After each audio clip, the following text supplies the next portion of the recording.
cette manifestation que nous avons donc projetée. Pour ce qui concerne le dialogue politique, nous avons été au regret de constater que nous sommes dans l'impasse la plus totale. Nous avons adressé il y a exactement une semaine, jour pour jour, un courrier au ministre de la Station du Territoire, à sa demande d'ailleurs, pour dire que nous sommes prêts à aller au dialogue et pour indiquer quels étaient les points d'ordre du jour que nous souhaitions voir inscrits au niveau du programme de ce dialogue. Nous avons également indiqué le cadre de dialogue souhaité, ainsi que la nature du présidium qu'on voudrait voir diriger ce dialogue.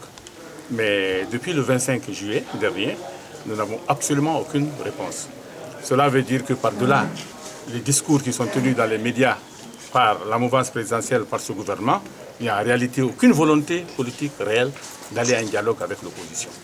Donc je crois que le gouvernement a choisi l'épreuve de force avec l'opposition et refuse donc, en s'abstenant de réagir à notre courrier et en nous accompagnant dans la préparation de ce dialogue, refuse donc de débattre autour d'une table de négociation des sujets divergents entre eux et nous.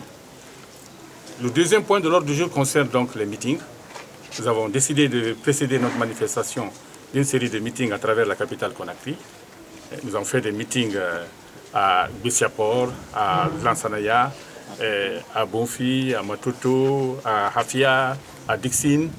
Vous avez vu ce qui s'est passé hier à Kaloum lorsque nous avons tenté simplement d'aller participer à l'Assemblée générale de la Fédération UFD de Kaloum. Tout ceci veut dire effectivement que ce pouvoir, il a décidé de brider complètement les libertés, de refuser que ne s'expriment les droits des citoyens qui sont garantis par notre Constitution et par nos lois. Il a donc choisi, encore une fois, l'épreuve de force au lieu du dialogue et de l'application stricte de la Constitution et des lois de la République. Nous avons ensuite évidemment abordé l'état de préparation de la manifestation qui était projetée donc le 4 août, c'est-à-dire jeudi prochain. Nous avons fait le constat que le professeur Alpha Condé sera absent de Conakry à cette date. Nous avons réfléchi sur l'opportunité de tenir donc la manifestation en son absence, alors que c'est lui qui est le destinataire de cette manifestation. C'est lui, le professeur Alpha Condé, qui représente l'institution présidentielle. Et c'est la malgouvernance qu'il a mise en place dans ce pays, qui est à la base de cette situation désastreuse dans laquelle se trouve le pays, qui est à la base de cette misère généralisée, de ces réseaux de corruption et de détournement qui sont en train de faire tant de mal à ce pays. Donc nous le prenons au mot. Comme il a dit qu'il ne regarde pas la télévision, il n'écoute pas la radio, il ne va pas sur Internet, nous ne voyons pas comment il va savoir connaître l'ampleur de la manifestation que nous allons organiser ici. Et après avoir consulté nos bases, qui elles aussi pensent que cette manifestation s'adressant au professeur Alpha Condé, il serait mieux qu'il soit là pour qu'on la tienne. Donc nous avons donc décidé de reporter cette manifestation au mercredi 10 août prochain. C'est-à-dire qu'on va la reporter d'à peu près 6 jours, parce que nous avons des informations comme quoi le professeur Alpha Condé rentrera à Conakry avant cette date. Donc c'est cette décision que nous avons prise. Nous sommes également informés que beaucoup d'argent a été sorti des caisses de l'État. D'une part, pour financer les forces de l'ordre et pour leur intimer l'ordre de sévir et de faire preuve du maximum de violence possible contre les manifestants, en l'absence du président de la République. Aussi, il y a des contre-manifestants, nous savons, qui sont déjà recrutés, comme par le passé, et qui ont reçu beaucoup d'argent pour infiltrer les marches de l'opposition, le provoquer et empêcher donc l'exercice d'un droit qui est constitutionnel, celui de marche pacifique. Et puis troisièmement, nous savons aussi qu'il y a même un escadron de la mort, d'après l'information que nous avons reçue, qui serait constitué pour s'attaquer aux leaders politiques, voire même attenter éventuellement à leur vie.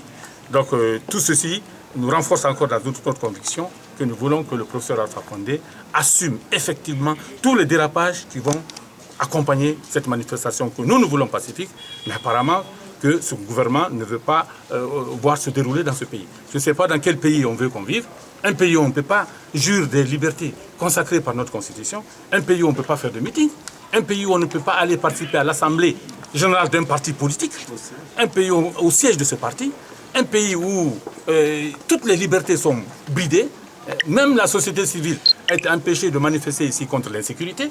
Vous avez suivi comment leurs manifestations ont été dispersées, comment ils ont été gazés ici, simplement parce que ils veulent jouir d'un droit qui est constitutionnel, qui est celui de manifester leur désapprobation par rapport à la gouvernance et interpeller les autorités sur la nécessité de régler quelques problèmes de la cité. Et c'est ça le rôle d'un gouvernement. Donc nous n'accepterons pas de vivre dans un pays où on va laisser une dictature insidieusement s'installer, où un régime autocratique va faire fi de la constitution et des lois du pays. Nous allons exercer nos droits et que tout le monde le sache. Nous n'en aurons pas peur. Nous sommes prêts à prendre tous les risques qui sont inhérents évidemment à notre vocation de politiciens et de visionnaires.